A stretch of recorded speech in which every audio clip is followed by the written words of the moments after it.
My grandmother had a drawer. You know the one. Every house had one. It was that rattling, overstuffed drawer in the kitchen that nobody could quite explain. And inside it, buried under rubber bands and takeout menus that were already 10 years old, there was always something electric. Something with a cord. Something that looked like it had been designed by a person who genuinely believed the future had arrived in their kitchen, and they were going to use every single piece of it. I remember pulling out this little chrome machine one afternoon when I was maybe 8 years old and asking her what it was. She looked at it for a long moment, the way you look at something you loved once and sort of forgot about. She said, "Oh, honey, that is my egg cooker." And I said, "But Grandma, we have a pot." And she just laughed, because that was the whole thing about the 1950s kitchen. It was not about what you needed. It was about what was possible. After the war, American manufacturers turned their engineering toward the home. Women had been told, very deliberately and very loudly, that the kitchen was their domain. And industry decided that domain deserved technology. So they built it. They built all of it. Electric this, automatic that, push-button everything. And for one shining decade, American kitchen counters looked like the inside of a very optimistic spaceship.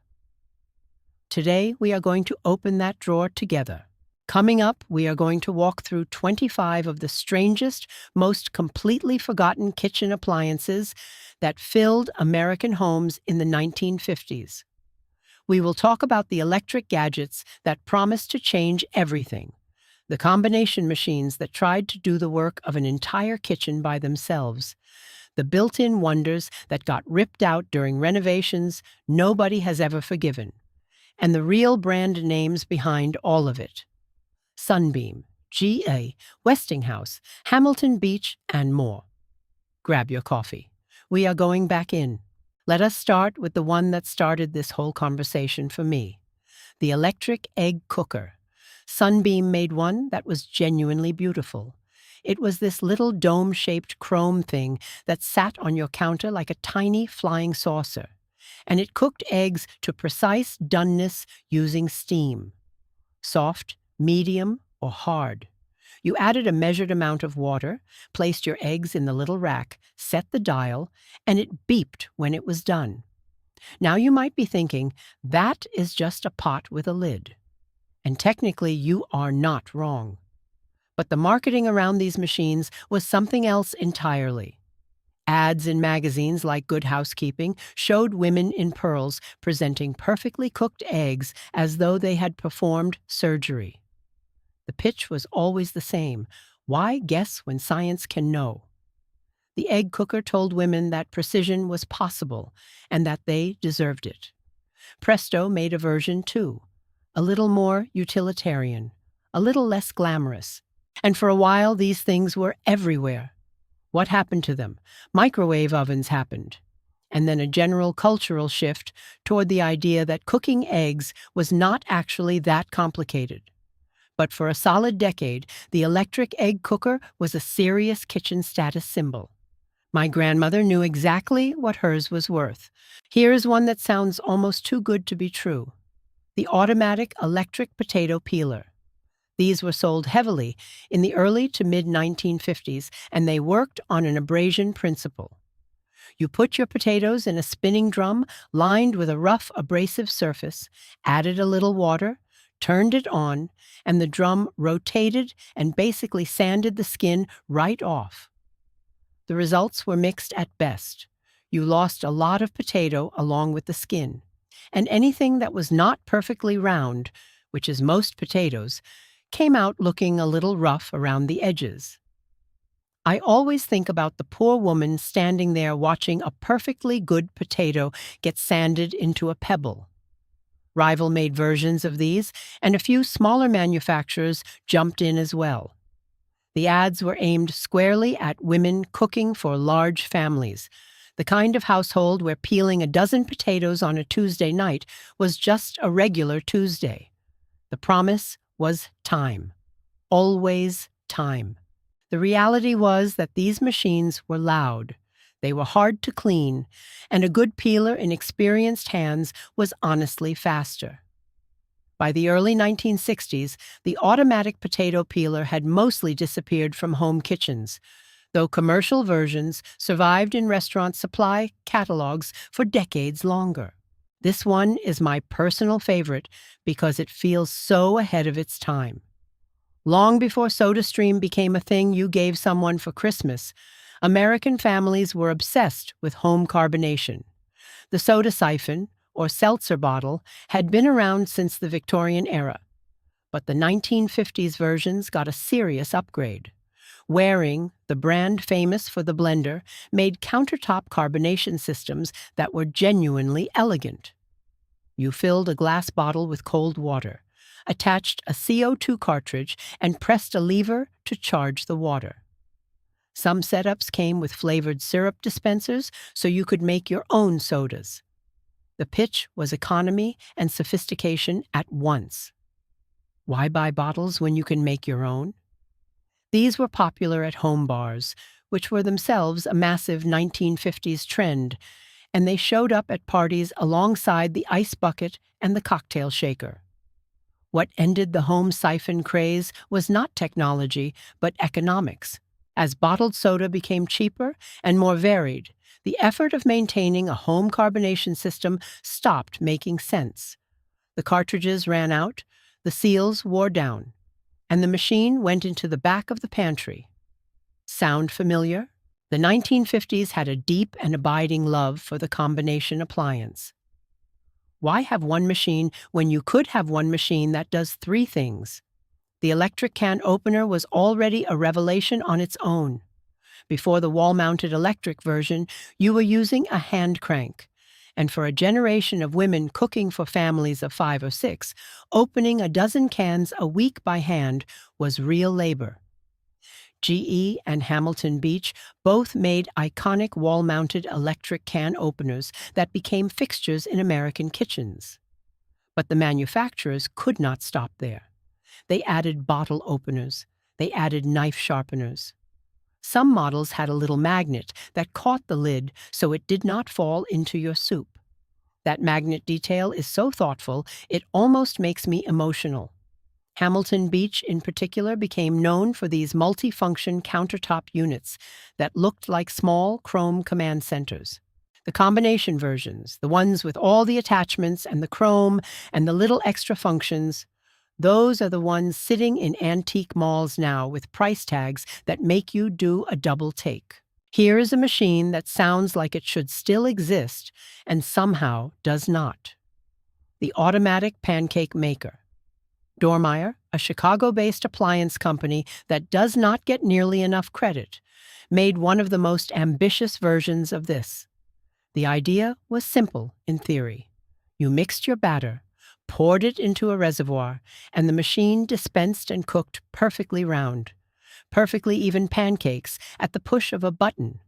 No watching, no flipping at the wrong moment, no burnt edges because you got distracted by a child. The machine handled the heat, the timing, and sometimes even the flipping through a clever mechanical plate system. These were marketed as the ultimate Sunday morning solution for busy families. And they worked, mostly. The problem was cleaning. Batter gets into everything. Every seam, every hinge, every little mechanical part that made the flipping work. Women who bought these machines with high hopes often found that the 20 minutes they saved making pancakes was more than eaten up by the 40 minutes of cleaning the machine afterward. That is such a 1950s story. Dormeyer eventually folded in the 1970s, and their pancake maker is now a genuine collector's item. This is the one that renovation people find and absolutely lose their minds over. In the late 1940s and into the 1950s, some kitchen designers and appliance manufacturers had a vision. The toaster should not sit on the counter.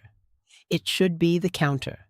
Built-in pop-up toasters were integrated directly into kitchen countertops, flush with the surface, so that you had a seamless workspace and a toaster that was just always there. Westinghouse was involved in some of these integrated kitchen concepts, and they showed up in model homes and in architectural magazines as the future of kitchen design. The idea was that the kitchen of tomorrow would have everything built in. No cords, no clutter, just surfaces that did things. As a concept, it was genuinely beautiful. The problem was practical. When the heating element burned out, which it eventually always did, you were not replacing a $20 appliance. You were potentially replacing a section of your countertop. Repair was a nightmare. Most of them were ripped out during 1970s and 1980s renovations. Finding one intact today is genuinely rare, and kitchen historians treat them like artifacts, which, honestly, they are. Ronson is a name most people associate with cigarette lighters, and that is fair. But for a period in the 1950s, Ronson made a serious push into kitchen appliances, and their whipper is one of the more interesting artifacts of that era. It was a countertop mixing and whipping device designed specifically for cream, egg whites, and other items that needed aeration rather than heavy mixing. Lighter and more specialized than a full stand mixer, and priced to appeal to women who already had a Sunbeam Mixmaster or a Hamilton Beach stand mixer, but wanted something dedicated to the lighter work. The broader category of combination mixing machines was crowded in the 1950s. Everyone was trying to find the gap that the big stand mixer had not filled. Machines that mixed and heated simultaneously. Machines that blended and whipped. Machines that attached to your existing mixer and gave it new functions through specialized bowls and beaters. Most of these disappeared, not because they did not work, but because the market consolidated. Sunbeam and Hamilton Beach got better and more versatile, and the specialized machines lost their reason to exist. That is a pattern you will notice with a lot of these. The 1950s home bar was a serious institution, and no home bar was complete without crushed ice. The electric ice crusher was one of the decade's great status symbols. Wearing made beautiful ones. So did Rival. These were countertop machines with a hopper on top, where you dropped your ice cubes, a motor in the middle, and a little drawer or cup at the bottom that caught the crushed result. They were loud. They were chrome. They were wonderful. The cocktail culture of the 1950s demanded crushed ice for everything. The daiquiri, the mint julep, the Singapore sling. If you were entertaining, and entertaining was practically a civic duty in post-war suburban America, you needed crushed ice, and you needed it fast. What ended it was the refrigerator. As refrigerators improved and ice makers became standard features, the idea of crushing ice in a separate machine started to feel redundant. But if you find a working wearing ice crusher at an estate sale, you buy it. You just do. I will not hear any arguments on this. Before the microwave popcorn bag, before the air popper, there was the electric corn popper with an integrated butter melter, and it was a genuinely clever piece of engineering. The design was usually a large dome or bowl shape with a heating element at the base. You added oil and kernels, the corn popped up into the dome, and at the very top of the dome there was a small compartment where you placed your butter. The heat rising from the popping corn gently melted the butter, which then dripped down through a small hole and coated your popcorn, all in one step, all in one machine. I love that so much. Presto made versions of these, along with a number of smaller manufacturers whose names have mostly been lost to time. The popcorn popper was one of the few 1950s appliances that survived and evolved rather than disappearing. The hot air popper of the 1970s replaced the oil-based version, and then microwave popcorn replaced that. But the integrated butter melter, that specific feature, that elegant little solution, That is the part that got left behind. Modern poppers do not do that anymore. And honestly, I think we lost something real. The 1950s hostess was a professional. She planned menus, she set tables, she coordinated timing across multiple dishes, and she did it all while looking like she had barely tried. The revolving electric Lazy Susan serving cart was designed to help her do exactly that. These were not the simple wooden Lazy Susans you might know from a Chinese restaurant table. These were motorized. They sat on a cart or a sideboard, rotated slowly and continuously, and allowed guests to help themselves from a rotating display of dishes without anyone having to reach or ask. Some models had warming elements built in to keep food at temperature as it went around. They were used for buffet-style entertaining, enormously popular in the suburbs because it let a hostess feed a crowd without plating individual servings. There is something almost hypnotic about the idea of it. These fell out of fashion as entertaining styles changed and as the buffet format became associated with less formal occasions. The motorized version became a relic almost overnight, but I think about it every single time I host Thanksgiving. Not every family in the 1950s could afford a full built-in dishwasher, and the appliance industry knew it. The solution was the portable dishwasher attachment that clipped directly onto your kitchen faucet and sat on a rack or cart beside your sink. These were rubber-sealed units that connected to your hot water supply through the faucet, ran a simplified wash cycle, and drained back into the sink. They did not hold as many dishes as a full machine. They did not wash as thoroughly. But they were a fraction of the cost and required no installation beyond clamping onto your existing faucet. GE and Westinghouse were in the full dishwasher market, but smaller companies filled the attachment niche. These machines were marketed heavily to apartment dwellers and to families who rented rather than owned. The pitch was always about modernity and hygiene. Hand washing, the ads implied, was a little bit primitive, a little bit behind the times. The sink clamp dishwasher let you be modern even without a modern kitchen. I find that both clever and a little sad, honestly. They disappeared as full portable dishwashers on wheels became more affordable in the 1960s. Fondue in America has a complicated timeline. Most people think of it as a 1970s thing. The fondue party, the long forks, the melted cheese. But the electric fondue pot with specialized attachments actually has roots in the 1950s appliance boom, particularly in the high-end entertaining market. Early electric fondue sets were sold as sophisticated European-style entertaining tools, and they came with an almost bewildering array of attachments. Different inserts for cheese fondue versus oil fondue for meat versus chocolate fondue for dessert. Specialized fork sets, color-coded so guests could track their own utensils. Warming plates, drip trays. The whole apparatus could fill a considerable box. Rival eventually became one of the dominant names in the fondue pot market, and their sets from the late 1950s and into the 1960s are now collected seriously. The fondue pot itself never fully disappeared. It just cycled in and out of fashion. The specialized attachment systems, the modular insert approach, that is what got simplified away. That original ambition, the idea that one appliance could do 3 completely different kinds of fondue with perfect results, that is gone. And somehow the parties have never been quite the same. Here is what I keep coming back to when I think about all of these machines. They were not really about convenience, not at the deepest level. They were about hope. The women who bought these appliances, or who watched their husbands buy them as gifts, were being told that technology could make their work lighter, that the future was going to show up in their kitchen and give them back some of their time.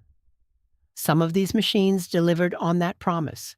Most of them ended up in that drawer. But every single one of them tells us something true about what people wanted from their lives in that particular moment. And I think that is worth sitting with. So here is the question I want to leave you with today. If someone from 1955 could open a drawer in your kitchen right now, what would they find? And what would it tell them about what we are hoping for?